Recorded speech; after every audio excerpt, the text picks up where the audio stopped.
Boa noite, boa noite. Eu sou Vânia do Amor Divino, sou aqui do CBES. Noite. Gostaria de Boa noite. acolher a todos e a todas. Bem-vinda, Múria. Bem-vinda, Judite. Bem-vinda, Rosivânia. Bem-vinda, Maria Teixeira. Bem-vinda, Irmã Isabel. Bem-vinda, Rosineide. Bem-vinda, Alexandrina, está conectando ali o áudio ainda, não sei se está me ouvindo. Bem-vinda, Jéssica. Bem-vinda, Dariana. Bem-vinda, Nath. Bem-vinda, Carol. Acho que eu chamei todo mundo, né? Eu, Então, Geralda. bem-vinda, Geralda, porque estava Judite no seu, na sua telinha.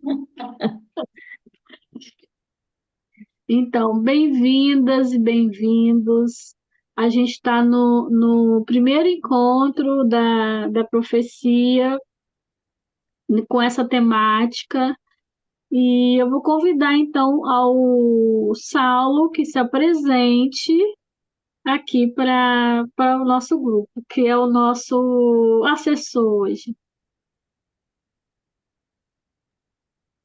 Bom dia, Vânia. Boa noite. Boa noite, Vânia. Boa noite a todas que estão aqui presentes. Eu quero já agradecer pelo convite e por essa possibilidade de a gente se encontrar nesse ambiente virtual, né?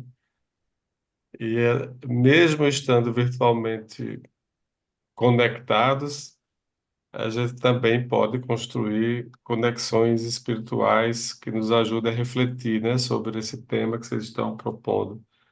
Eu agradeço pessoalmente o convite e também em nome do CIMI, né, por toda essa experiência histórica do CIMI junto aos povos indígenas aqui no Brasil e também no continente. O CIMI tem uma atuação para além das fronteiras brasileiras. Então, é com essa conexão que a Vânia e o Saulo trazem, com essa inspiração da música inicial, que nós somos povos diferentes, de culturas diferentes, mas que moram numa mesma casa comum e têm como missão, profecia, esperança, o cuidado da vida. E o SEBI, nesse ano de 2024, ele está com a proposta de formação de vários encontros relacionados à profecia. E a gente acolhe o Saulo, do CIMI, Conselho Indigenista Missionário, que nesse primeiro encontro vai tecer diálogos conosco, ou costurar diálogos conosco, sobre profecia e sustentabilidade dos povos originários. Então, Saulo, mais uma vez, gratidão pela sua presença. Vamos a um fato da vida. No mês de abril, o acampamento Terra Livre completa 20 anos de contribuição e participação na luta histórica pela garantia dos direitos dos povos originários do Brasil. O ATL inaugurou no marco histórico, um marco histórico para o movimento indígena e possibilitou formalmente a criação da APIB, Articulação dos Povos Indígenas do Brasil. Em novembro de 2005, deliberação política tomada pela Assembleia daquele ano. O encontro já incorporou e defendeu diversas pautas do movimento indígena ao longo dos anos, desde o combate ao governo Bolsonaro, lançamento de candidaturas indígenas e a defesa pela demarcação dos territórios, até a criação de uma plenária exclusiva para discutir os direitos e a luta dos indígenas LGBTQIAPN+. No ano de 2024, em Brasília, o ATL acontecerá entre os dias 22 a 26 de abril. O sonho do xamã. Eu sei que eu vim aqui contar para vocês sobre a nossa terra. Vocês são jovens mulheres e homens da cidade. Nasceram aqui. crescem sem conhecer a floresta. Não conhecem a alma das montanhas, dos rios, das árvores. Os professores de vocês não apresentaram para vocês o conhecimento tradicional da nossa Mãe Terra. Mas eu também sou professor, só que professor da floresta. Por isso falo, vocês precisam conhecer a sabedoria dela. Nós, indígenas e não indígenas, temos culturas muito diferentes. Os indígenas e a floresta são ligados como irmãos. A floresta é uma vida. Ela dá alegria, faz a gente pensar melhor, viver bem, tomar banho em água limpa. É a partir dela que olhamos a beleza do universo. O povo Yanomami protege o meio ambiente há muito tempo. Tem gente que me pergunta o que podemos fazer para melhorar a situação, já que muita gente começa a se preocupar com as mudanças climáticas hoje. Mas elas são muito antigas. Na verdade, agora piorou. O tempo não quer mais abrir, o sol está diferente, é sempre muita chuva ou pouca chuva. Nós sentimos essa mudança. Hoje, preciso mais do pessoal da cidade. Preciso de apoio. É preciso apoiar nossa luta, porque estamos lutando para defender a nossa floresta, para que nossa terra tenha saúde. Nós precisamos da força de vocês aqui da cidade para pressionar os homens de dinheiro, para que não mexam mais a terra, não destruam mais, para tirar garimpeiros de terra indígena. Tem que ter uma solução, mas precisamos lutar juntos para melhorar. Davi Copenaua, xamã, escritor e líder Yanomami. Saulo, é com essas palavras, com essas reflexões, o que ecoa de todo o grupo, que você agora sim pega a palavra, ela é sua. Então, minha gente, eu fico muito animado quando a gente consegue reunir um grupo, pequenos grupos, para conversar sobre os nossos projetos de futuro, né? Sobre a nossa existência, a nossa convivência, a nossa construção de modos de existências, de vidas, outros, né? Que sejam expressões dos desejos, das vontades, e as pessoas vão apresentando dentro das suas comunidades específicas, e a partir dessa realidade vão construindo trajetórias, caminhos, possibilidades. Porque a gente está tratando de gestão da vida, né?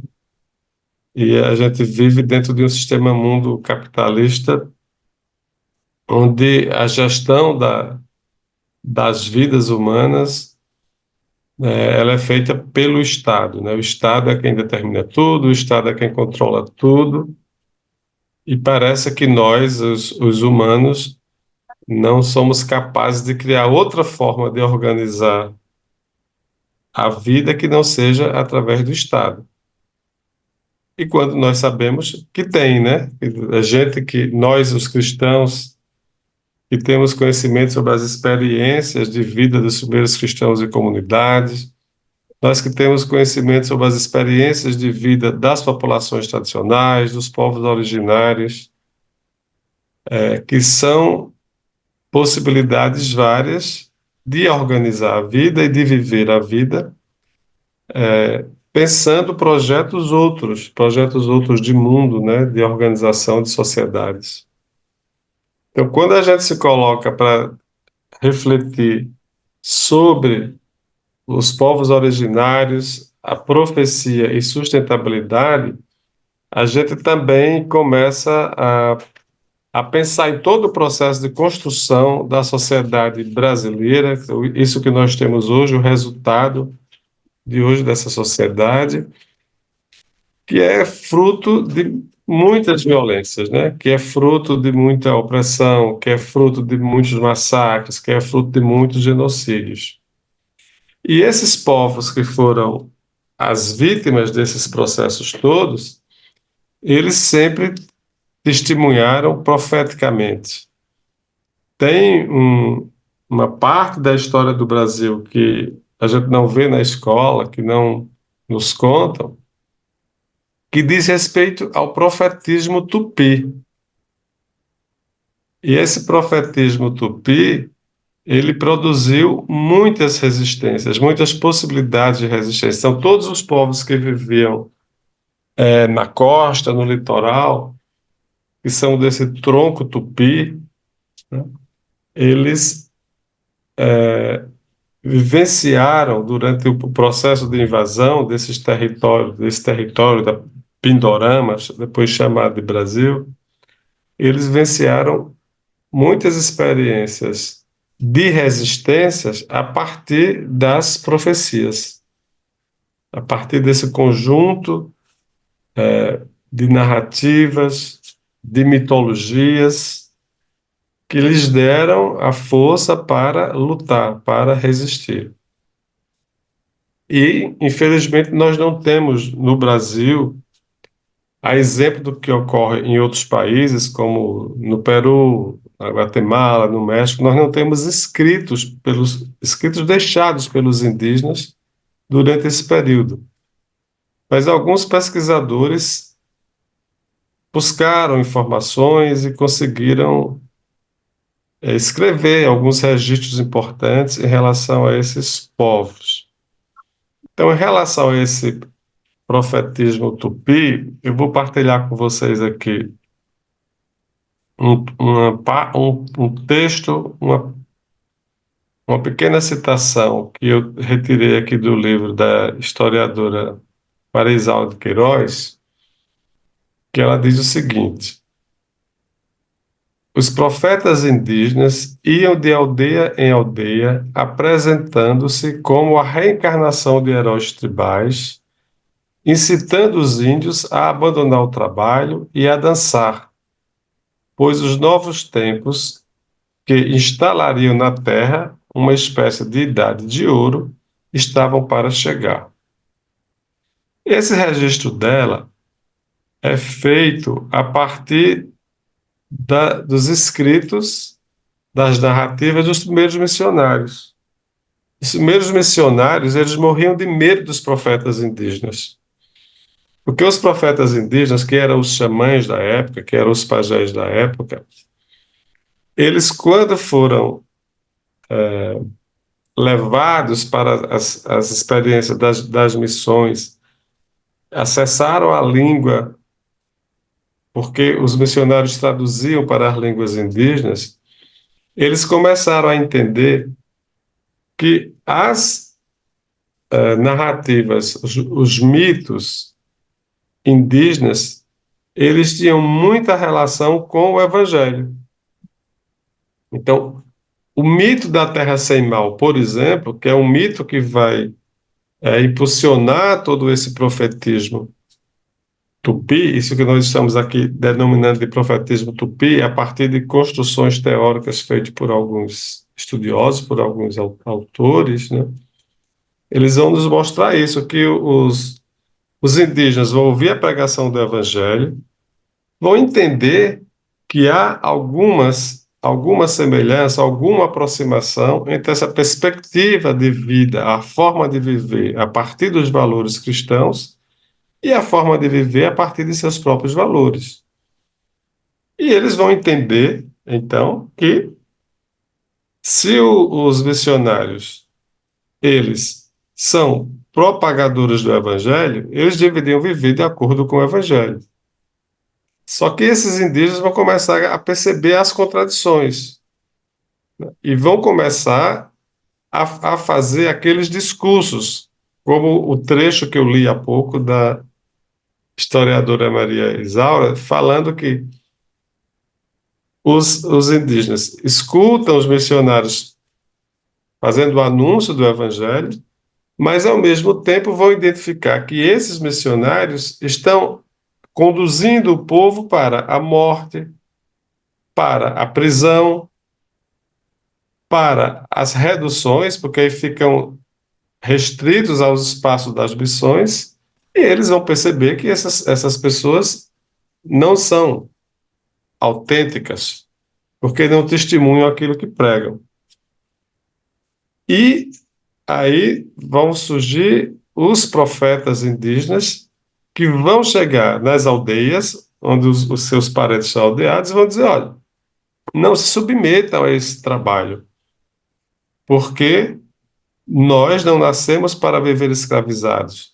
Nós nascemos para ser felizes, nós nascemos para cantar, nós nascemos para dançar, nós nascemos para viver as nossas vidas, para rezar, para festejar.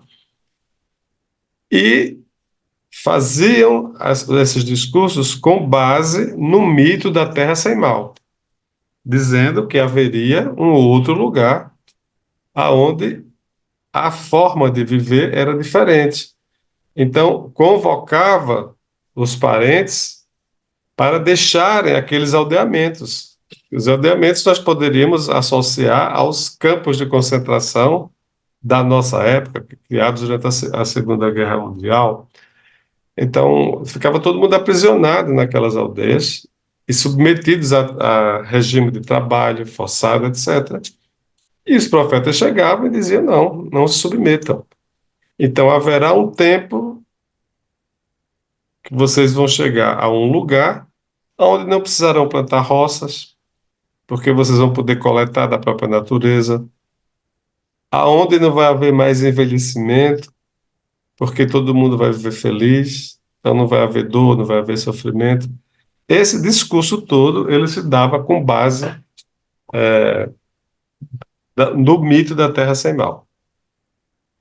E o que vai provocar esse mito é uma reação muito grande por parte dos missionários, dos colonizadores e dos representantes da coroa portuguesa, e a repressão contra esses indígenas vai ser muito violenta. Então, além de todo o massacre que já se dá em função da própria disputa pela posse, pela apropriação, pelo esbulho territorial, haverá também uma perseguição que vem no campo ideológico, que a gente pode dizer aqui do campo mítico, religioso, da espiritualidade indígena.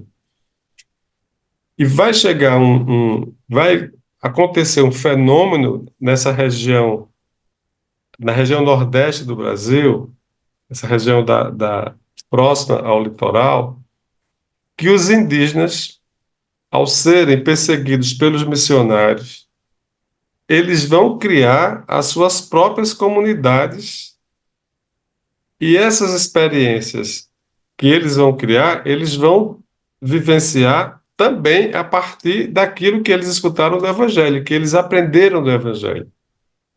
Os historiadores vão chamar essas comunidades de santidades indígenas. E essas santidades indígenas, elas vão começar a atrair muitas pessoas. Como se organizavam essas comunidades chamadas de santidades indígenas? Eles faziam um diálogo interreligioso. Lá o xamã balançava o maracá, mas tinha a cruz, eles faziam o ritual em torno da cruz, né?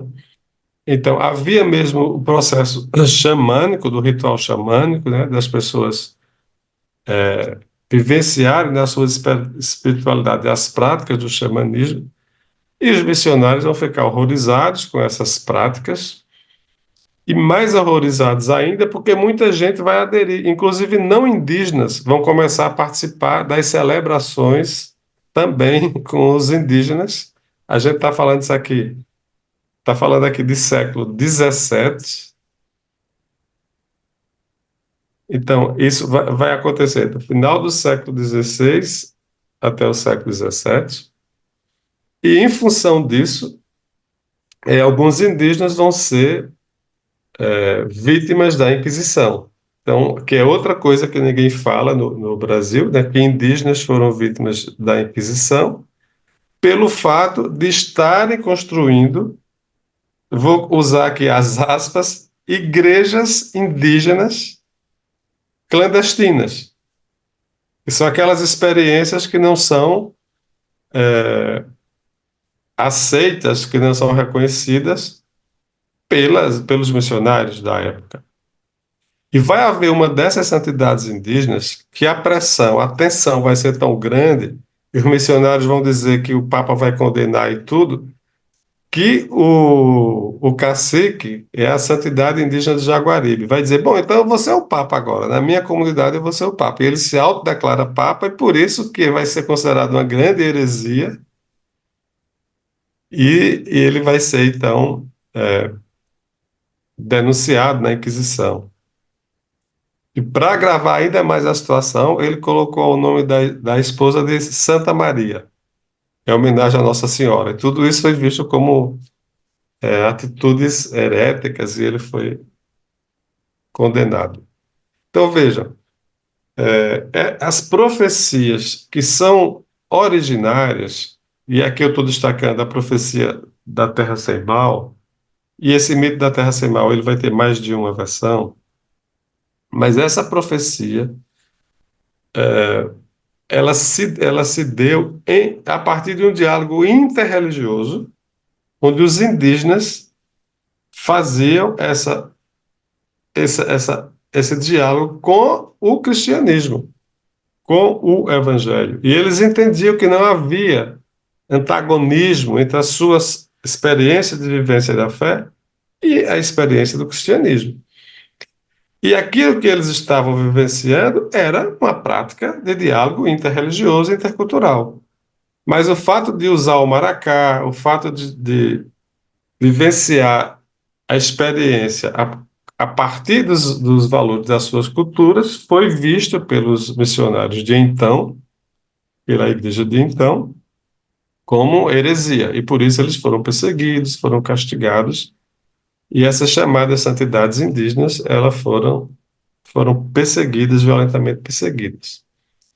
O que é interessante é que aqui na região Nordeste, muitos povos ainda praticam rituais a exemplo daqueles que eram condenados pelos missionários antigamente. Então, muitas aldeias a gente chega, tem um cruzeiro central no terreiro, né? No pé do cruzeiro tem um maracá, e os missionários diziam que o maracá era enfeitiçado, que quando os índios balançavam o maracá, os espíritos chegavam e controlavam tudo. Então eles achavam que o maracá tinha vida própria, né? Porque os indígenas usavam o maracá, eles morriam de medo desse maracá. E hoje essa experiência ela perdura. Então, os indígenas continuaram, né, com as suas práticas a partir desse diálogo. Então, o ecumenismo que era vivenciado pelos indígenas era contestado pela igreja, se a gente quer assim traduzir como uma experiência ecumênica, esse diálogo interreligioso ao que eu tenho me referido. E para além dessas profecias e dessas resistências, existem os modos de existências próprios desses indígenas.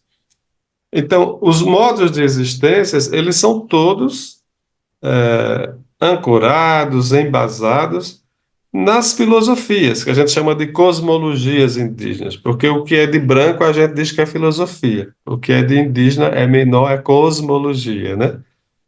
Então, por exemplo, a gente lê o texto do Davi Yanomami, pura filosofia, mas a gente vai dizer que é cosmologia e Yanomami, porque é assim, né, que a colonização estabeleceu, né, o que é filosofia, o que é cosmologia.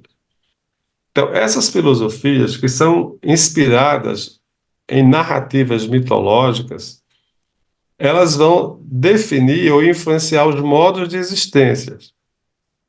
E ainda hoje, mesmo aqueles povos que estão com mais de 500 anos de contato, como os povos da região Nordeste, a região onde eu convivo mais com esses povos, eles, apesar de tudo, apesar desses mais de 500 anos de colonização, eles mantêm práticas tradicionais que para nós servem como inspiração, como referência. Por quê? Porque essas práticas, elas têm como ancoradouro toda a vivência espiritual, toda a experiência espiritual. Aqui em Pernambuco, tem o povo Chucuru, que fica localizado no município de Pesqueira. E no povo Chucuru, tem um jovem que se chama Irã Chucuru, que tem elaborado muito a partir da experiência do povo, ele tem feito umas construções muito interessantes. E o Irã trabalha com o conceito de agricultura do encantamento. Então, ele diz que a forma do povo Chucuru cultivar a terra, ela é muito própria, se dá com base nessa agricultura do encantamento. E a agricultura do encantamento, ou agricultura sagrada, como eles chamam, ela parte do princípio de que o território é habitado por vários seres, humanos, não humanos, e os seres sobrenaturais fazem a gestão desse território juntamente com os humanos. Geralmente, a esses seres espirituais, eles denominam de encantados. Por isso, a agricultura do encantamento. Então, para você cultivar uma roça, para você cultivar aquela terra, você precisa saber que aquele lugar, aquele território, ele tem gestores, ele tem cuidadores, e esses cuidadores são os seres espirituais. E você, para cultivar aquele território, precisa dialogar com esses seres. Por isso que essa gestão é uma gestão que eu estou chamando aqui de compartilhada entre os homens, as mulheres e esses seres espirituais. A gente, acho que em 2021, a Universidade Católica de Pernambuco publicou um livro sobre espiritualidades e solicitou um texto falando sobre isso. E eu escrevi, o Irã, juntamente comigo, nós escrevemos um texto muito pequeno, e nesse texto a gente fala sobre essa agricultura do encantamento. Eu vou ler aqui um pouquinho para vocês o que a gente andou escrevendo lá. A agricultura do encantamento pode ser compreendida como um modo de existência ancorado em um sistema agroecológico espiritual, cuja gestão é compartilhada entre os encantados e os homens e as mulheres chucuru, que se dedicam a esta prática, tendo como princípio a ética da reciprocidade, que orienta a maneira de relacionamento entre os seres humanos, as espécies animais e vegetais, a topografia sagrada e os seres espirituais. Estes seres espirituais são os encantados e as encantadas que no passado viveram como seres humanos, chucuru, e após sua partida do plano material, em razão de suas ações em defesa da vida do povo, assumiram no plano espiritual a missão de proteger o território tradicional chucuru e a vida das pessoas que nele habitam. Na agricultura do encantamento, há, portanto, o segmento de um eixo ético-mítico que é constitutivo da epistemologia da ciência dos invisíveis, da qual emerge uma noção de sustentabilidade que não admite a lógica do desenvolvimento. Por esse motivo, o termo desenvolvimento sustentável é visto como uma contradição. A sustentabilidade compreendida a partir da ciência dos invisíveis somente pode ser alcançada a partir da lógica do envolvimento. Então, vejam, os indígenas contrapõem ao conceito de desenvolvimento o conceito de envolvimento, que é justamente esse envolvimento que vai assegurar com que todos os seres eles participem do projeto de vida desse povo, né? A partir da ciência que eles chamam ciência dos invisíveis, que são esses seres espirituais que se tem consciência de sua presença, mas que não são vistos, né? Apenas são sentidos, estão presentes, vivenciam espiritualmente. Esses seres que fazem a gestão do território, eles também vão ter participação na gestão da saúde, nos itinerários terapêuticos da saúde, nos processos de cura da saúde. E as pessoas naquele território vão estabelecer formas de diálogos permanentes com esses seres sobrenaturais. Portanto, quando a gente está falando de profecia e de sustentabilidade, a gente está falando de modos de existência, né? Modos de existência dos povos originários, que cada um, a partir da sua experiência religiosa, da sua religião específica, porque são muitas religiões indígenas, não há uma só religião indígena, mas cada um, a partir das suas experiências, cada um desses povos vai definindo o seu modo de existência. Mas a gente pode se perguntar: haverá alguma coisa em comum entre esses povos? Sim, né? Então, quando na leitura a gente falava da reciprocidade. Então, esse princípio da reciprocidade é um princípio que está muito presente nas éticas desses povos originários, né? É a reciprocidade com a natureza e com os outros humanos também, né? Porque a relação é sempre de complementaridade. Eu estou falando nós enquanto igreja, né? Temos nos aproximado nos últimos anos das reflexões em torno do bem viver ameríndio, né?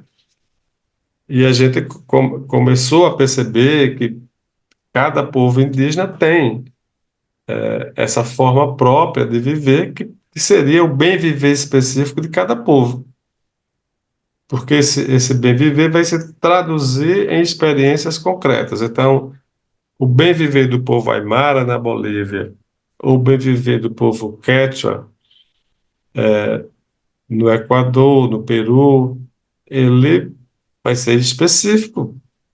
O bem viver do povo Guarani aqui no Brasil vai ser específico. O bem viver do povo Xoclen, lá em Santa Catarina, é específico. Mas eles têm em comum uma perspectiva, um projeto de vida em comunidade que é inspirado sempre por essa consciência da complementaridade entre nós, os seres humanos, e os outros seres, entre nós e a natureza, né? Entre nós e o território. Então, essa reflexão que o CEBI nos convida, nos convoca a fazer, quando a gente pensa nas experiências concretas dos povos indígenas, elas vão ser sempre plurais, elas vão ser sempre muito diferenciadas, né? E somente a partir da convivência, ou a partir de relatos, né, ou de escritos como esse que a gente leu, do Davi Copenau, leu aqui no início, é que a gente vai poder acessar, né, essas formas outras de vida, aonde a profecia e a sustentabilidade ela vai se fazer presente, né? E no texto que eu li aqui sobre a cultura do encantamento, vocês viram que há uma crítica a esse desenvolvimento sustentável, né? A própria questão de sustentabilidade também a gente pode discutir, né? Porque nós, quando vamos adquirindo mais idade, a gente vai dependendo tanto de outras interações, né? Então, é como se, nessa lógica, a gente deixasse de ser sustentável, né? Porque a gente aí vai depender, de outros apoios, de outras colaborações. Então, nas filosofias indígenas, a reciprocidade e a complementaridade são mais importantes, né? E essa relação com a natureza, ela vai ser determinante, porque os seres humanos, eles são entendidos de maneira diferente do que a gente entende na sociedade, nas sociedades ocidentais, por exemplo, né? Porque nessas filosofias indígenas, o centro é a natureza, e nós somos apenas uma das espécies da natureza. Nas nossas filosofias, o centro é a espécie humana, nós somos sempre especistas, né? É tanto que quando a gente fala em proteger o meio ambiente, a legislação brasileira diz o seguinte: temos a obrigação, o dever de proteger o meio ambiente em função das gerações futuras, para que elas também tenham direito a um ambiente saudável. Nas lógicas indígenas, nas filosofias indígenas, a gente tem que proteger a natureza pela natureza mesma, porque ela também é sujeito de direito. Então a terra tem que ser protegida, as matas têm que ser protegidas, não em função do humano, mas em função dela, do conjunto da natureza. Então isso muda completamente a lógica. Por isso que a lógica do desenvolvimento sustentável parte sempre da ideia de que a espécie humana é a espécie superior, as outras espécies, elas são subalternas, a espécie humana estão submetidas, né, ao controle, ao domínio da espécie humana, e aí não se pensa uma interação, não se pensa no envolvimento, como a gente ouviu lá no texto sobre a agricultura do encantamento. Portanto, para começo de conversa, eu já cheguei aqui a 30 minutos, que eu já vi. Eu compartilhei com vocês essas reflexões para que a gente possa interagir um pouquinho. Obrigada, Saulo. A proposta agora é a gente ir para um trabalho em grupo, de 20 minutos. Mas antes do trabalho em grupo, quando a Vânia acolheu a Alexandrina, ela estava entrando, então as boas-vindas a Alexandrina, o Marcos chegou depois também, as boas-vindas ao Marcos. Então, no trabalho em grupo, a gente vai conversar a partir do que o Saulo falou, o que reverberou mais em nós, o que ecoa mais em nós e o que a gente destaca, ou o que nos fez pensar. E a partir do que o Saulo falou, a gente lembra de algum texto bíblico? Então, que o nosso grupo refletiu, assim, de forma, como ideias soltas, do que o Saulo trouxe. A filosofia indígena tem como centro a natureza que tem que ser protegida. É um modo de vida que se conecta ao que o Papa Francisco coloca para o mundo. Tudo está interligado, por isso a necessidade de proteger e cuidar da criação como um todo. E quando os povos originários começaram a perceber que a prática dos missionários não condiziam com o que pregavam, lá no século XVII, que o Saulo trouxe, e questionavam esse jeito de ser, isso é fazer denúncia, e a denúncia é um dos pilares da profecia. Aí os indígenas criaram métodos com muita artimanha e criam para cuidarem de suas comunidades e seus territórios. Chamou atenção também o medo do maracá, que é um medo de um instrumento sagrado muito importante para os rituais dos povos indígenas. Então, os indígenas têm profundamente o sentido da mística e da espiritualidade. Chamou atenção também quando o Saulo falou sobre a agricultura do encantamento. Aí lembrou de Gênesis, do segundo relato da criação, que para a gente cuidar do jardim. Aí essa agricultura do encantamento também, em contraposição ao modelo de desenvolvimento que vê a criação como mercadoria. Então, chamou atenção a profecia da terra sem mares, que ela não se difere do evangelho, não se difere do projeto de Jesus, o reino de Deus. E uns textos bíblicos que nós lembramos foi João 10:10, eu vim para que tenham vida, e isso a partir da forma que os povos originários se relacionam com a Mãe Terra, a partir do partilhado sobre a profecia da Terra Sem Males, da agricultura e do encantamento.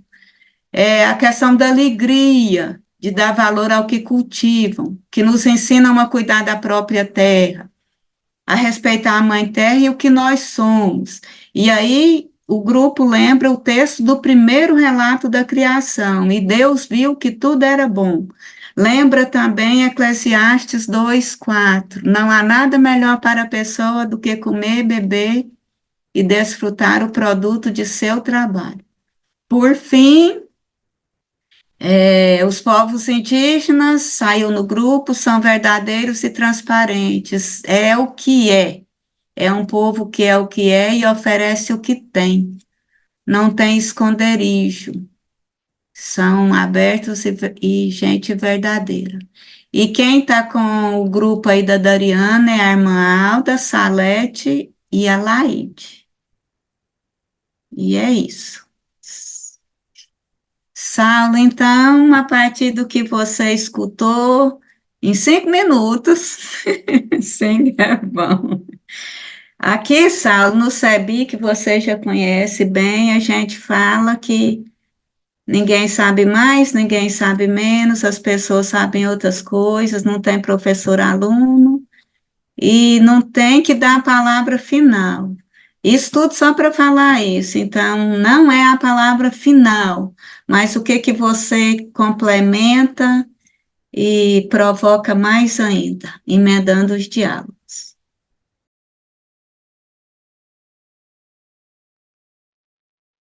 Bom, gente, acho que toda partilha, ela é construção de processos, né? A gente aqui constrói, a partir das nossas vivências, nossas experiências, também novos processos. Dariana, tu estás fazendo o curso de teologia, né? Então, Dariana, a gente está participando agora de um curso de teologia que acontece na Universidade Intercontinental do México. É um curso muito impressionante, porque nós temos pessoas de todos os países da América Latina, muitos indígenas, né, da América Latina. Temos professores e professoras indígenas e também não indígenas. E lá, essa discussão que a gente está tendo aqui hoje, ela fica muito bem evidenciada durante os nossos estudos nesse curso de teologia. O módulo que a gente está terminando agora, que eu coordenei junto com a irmã Laura, que é lá de Rondônia, fala da teologia, é um módulo sobre a teologia da Mãe Terra. E aí a gente estabelece diálogo entre as nossas teologias cristãs e as teologias indígenas originárias, até porque em outros países tem uma produção bastante significativa. E ouvindo essa rodada de conversa aqui, eu fiquei muito lembrando, deve ter lembrado da Dariana também, as reflexões que a gente tem lá no curso de teologia, porque a ideia é estabelecer esse diálogo entre as teologias originárias e a teologia cristã. E lá nós temos indígenas que são padres e teólogos e que vivenciam as experiências nas suas comunidades e vivenciam a partir das religiões, das teologias originárias e vivenciam as experiências a partir também das teologias, da nossa teologia cristã, né? Então, tudo isso é resultado de mais de 500 anos de colonização.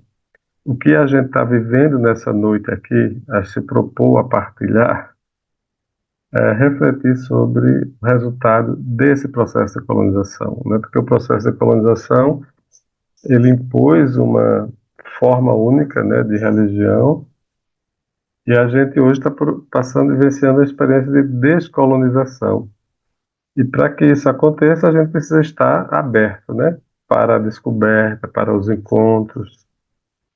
Eu acho que já passou aqui os 5 minutos, mas deixa eu contar para vocês uma experiência que eu tive que foi muito forte.